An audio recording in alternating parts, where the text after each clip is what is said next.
4 fakta Museum Taman Prasasti Jakarta yang penuh dengan kuburan orang asing Batavia. Kids, apakah kamu pernah berkunjung ke Museum Taman Prasasti yang ada di Jakarta? Museum Taman Prasasti merupakan sebuah museum yang terdiri dari ratusan koleksi prasasti nisan yang tertancap di dalamnya yang beralamat di Jalan Tanah Abang 1, Jakarta Pusat. Museum seluas 1,3 hektar ini dulunya merupakan sebuah kompleks pemakaman khusus bagi orang asing di Batavia yang dibuat oleh pemerintah Belanda pada tahun 1795 dan bertahan hingga tahun 1975. Daripada kids makin penasaran, mending kita saksikan fakta menarik seputar Museum Taman Prasasti ini yuk. 1. Bekas pemakaman orang asing di Batavia. Sebelum menjadi museum seperti sekarang ini, area ini dulunya merupakan kompleks pemakaman yang dibuat oleh pemerintah Belanda khusus untuk orang asing yang tinggal di Batavia. Selain orang Belanda, terdapat juga beberapa orang berkebangsaan Inggris, Amerika, dan Indonesia yang dimakamkan di sana. Di museum ini, pengunjung bisa melihat batu nisan Hermanus Frederik Roll, pendiri Stovia atau sekolah kedokteran zaman Belanda yang menjadi cikal bakal Fakultas Kedokteran Universitas Indonesia.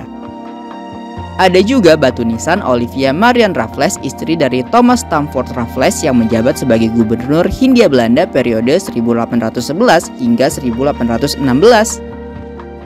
Selain itu, di sini kamu juga bisa menemukan batu nisan Marius Hulswitz, sang perancang sekaligus yang membangun gereja katedral pada tahun 1899 hingga 1901, hingga nisan seorang aktivis Suhukji. Awalnya pemakaman tersebut memiliki luas 5,5 hektar dengan jumlah makam mencapai ribuan. Hingga pada akhirnya Gubernur DKI Jakarta terdahulu, Ali Sadikin, ingin menjadikan pemakaman tersebut sebagai museum prasasti. Sisa tanah yang digunakan untuk museum ini pun dikecilkan menjadi 1,3 hektar hingga saat ini.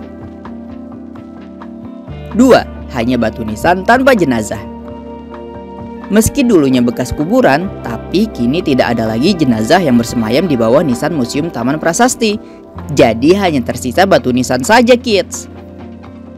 Semua jenazah sudah dipindahkan ke sejumlah lokasi. Ada yang diurus pihak keluarga, ada yang dipindahkan area Tanah Kusir dan Menteng Pulau Jakarta yang kini disebut sebagai Casablanca. Pemindahan itu sudah selesai dilakukan dari tahun 1970-an dan dibuka jadi museum pada tahun 1977 sampai sekarang. 3. 32 nisan tidak dipindah posisi. Tercatat ada 99 koleksi prasasti nisan di Museum Taman Prasasti Jakarta. Dari jumlah tersebut hanya ada 32 nisan in situ atau nisan yang posisinya tidak berpindah sejak awal lokasi ini menjadi kompleks pemakaman hingga saat ini. Adapun ciri-ciri nisan in situ tersebut bisa dilihat dari ukurannya yang lebih besar dibandingkan prasasti nisan lainnya, seperti ada rumahnya atau ada patungnya. Sementara untuk nisan yang berbentuk lempengan-lempengan batu sudah beberapa kali dipindahkan peletakannya. 4. Bukan untuk syuting horor. Museum Taman Prasasti terbuka untuk aneka aktivitas komunitas hingga bisa menjadi tempat syuting dan pemotretan. Namun museum ini tidak mengizinkan pengambilan gambar bertemakan horor. Menurut pengelola Museum Taman Prasasti, Bapak Eko Yudi, museum ini bukan dijadikan wisata horor namun wisata edukasi.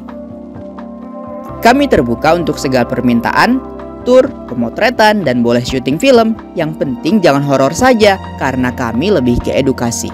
Kalau tujuannya memperkenalkan museum dalam konteks horor itu enggak boleh, kata Pak Eko Yudi.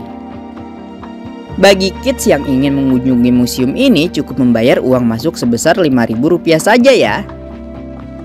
Museum ini bisa dikunjungi di jam 9 pagi hingga 3 sore waktu Indonesia Barat dari hari Selasa hingga hari Minggu dan tutup di hari Senin, kids. Gimana kids? Tertarik untuk wisata edukasi ke Museum Taman Prasasti ini enggak?